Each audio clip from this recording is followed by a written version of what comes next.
શ્રી ગણેશાય નમઃ. નમસ્કાર દર્શક મિત્રો. તમારો એપ્રિલ 2024નો આ મહિનો તમારા માટે કેવો રહેશે? તમારો ભાગ્યશાળી રંગ કયો? તમારો પ્રોગ્રેસ કઈ દિશામાં રહેશે? એ વિશેની જાણકારી. મીન રાશિ, અક્ષર દ ચ જ થ.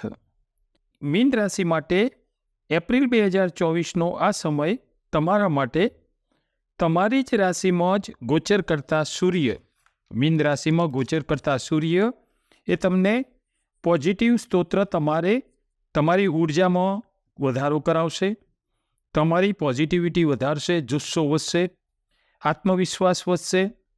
સાથે સાથે મીન રાશિમાં તમારી રાશિમાં શુક્ર પણ છે. ગુરુની મીન રાશિમાં ગોચર કરે છે.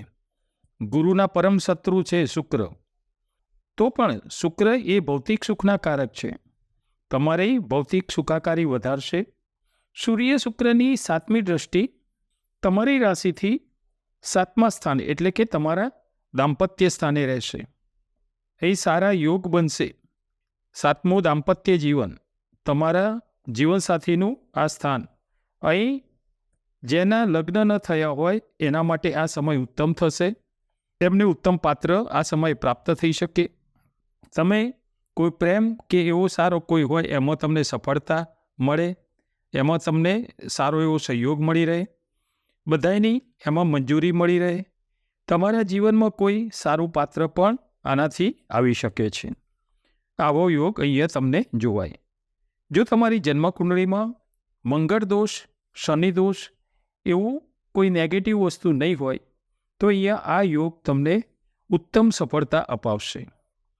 બીજું, એક સમસ્યાઓમાંથી બીજી સમસ્યાઓમાં વારે ઘડીએ જો આવો યોગ હોય ને મંગળ દોષ કે શનિ દોષ, તો તમારું આ જે સંબંધી જે વસ્તુ છે એમાં સમસ્યાઓ એક પછી એક ઊભી કરશે.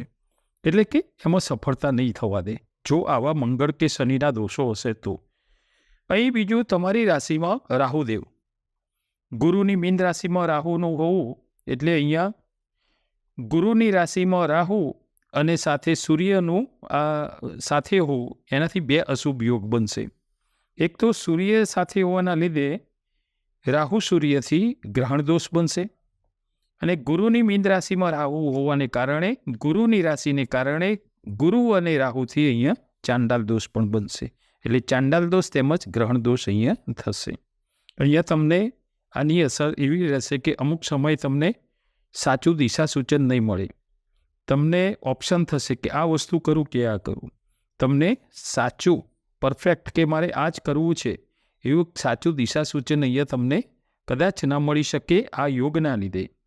તમારે અહીંયા શિવ ભક્તિ કરવાથી, મહાદેવજીની ભક્તિ કરવાથી એમાં તમને સાચો માર્ગદર્શન તમને અવશ્ય મળી રહેશે. તમારી રાશિમાં રાહુને કારણે અહીંયા થોડું પડવા વાગવાથી પણ સંભાળવું. બીજું, રાહુની અસર બીજી એ છે કે તમારે ગરમીમાં શરીરની ખાસ દેખરેખ રાખવી, નહીં તો રાહુ વિષય તમને બીપી કે તાવ જેવી સમસ્યાઓ પણ તકલીફો પણ આવી શકે છે. તમારી રાશિથી બીજા ધન અને કુટુંબ ભાવમાં મંગળની મેષ રાશિમાં ગોચર કરતા બુધ તેમજ દેવગુરુ અહીંયા બીજા સ્થાનમાં કોઈ ગ્રહ યુતિ તો નથી કરતા. આ બંને બુધ અને ગુરુ બીજા ધનસ્થાનમાં આવશે તો એ અલગ અલગ ફળ આપશે.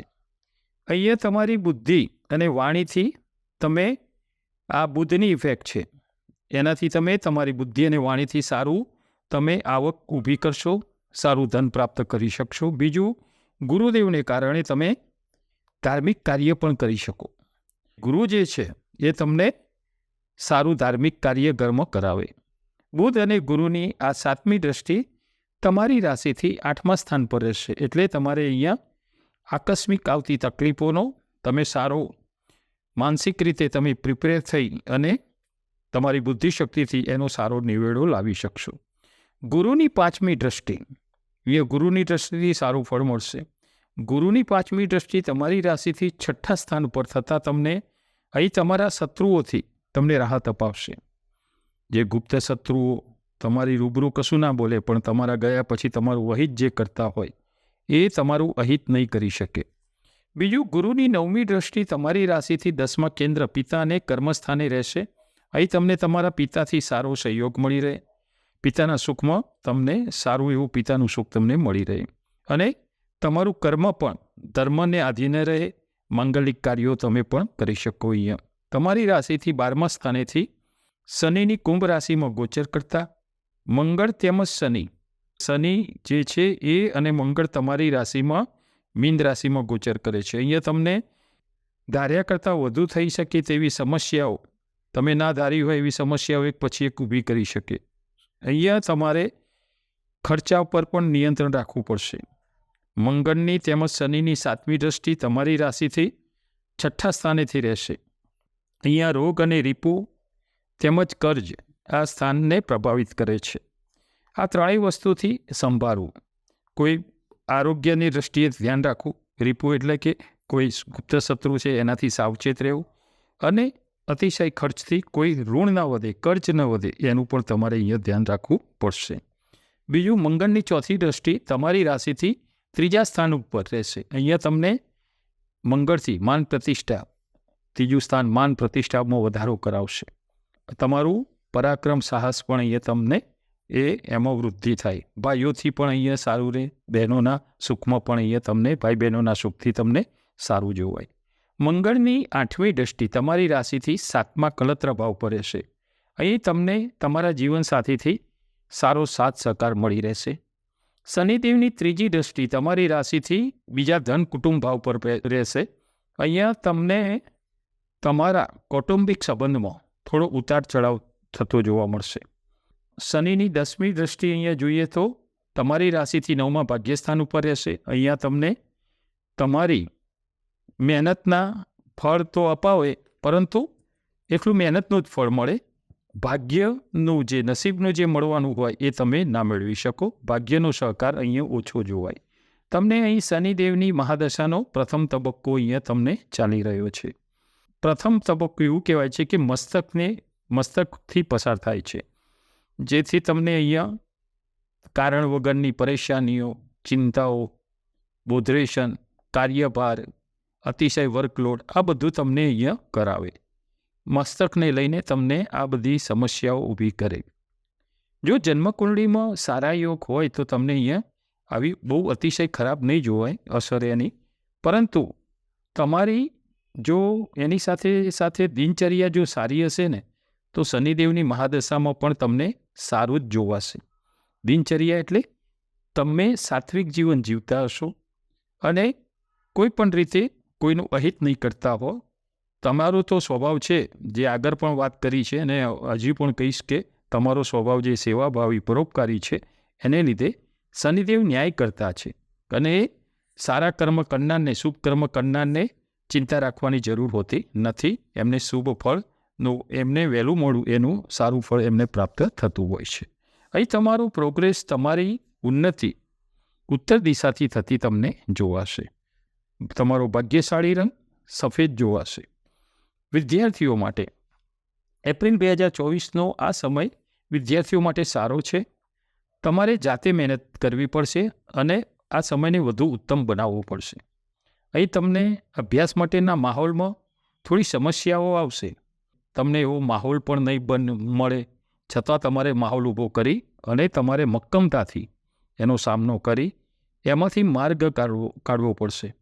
અહીં તમને તમારા મિત્ર સર્કલથી તમને સારો એવો માહોલ પણ મળી રહેશે, તમને એમનો સહકાર પણ મળી રહેશે અને આ બધાથી અને તમારા પરિશ્રમથી તમે ધારેલો લક્ષ્યાંક પ્રાપ્ત કરી શકશો. સ્ત્રીઓ માટે એપ્રિલ 2024નો આ સમય સ્ત્રીઓ માટે ખૂબ જ ઉત્તમ કયો છે, પરંતુ થોડોક અહીંયા તમને ચડાવ ઉતાર થતો જોવાય કે શનિદેવની મહાદશાનો અહીંયા તમને પ્રથમ તબક્કો ચાલી રહ્યો છે. તમને દરેક વ્યક્તિઓની અહીંયા સાચી ઓળખાણ કરાવશે. તમારું કોણ છે, તમારું કોણ નથી, તમારું હિત કોણ ચાહે છે, આ બધું સારું શું છે, ખોટું શું છે તેનો સંપૂર્ણ ખ્યાલ આ સમયે તમને આવતો રહેશે.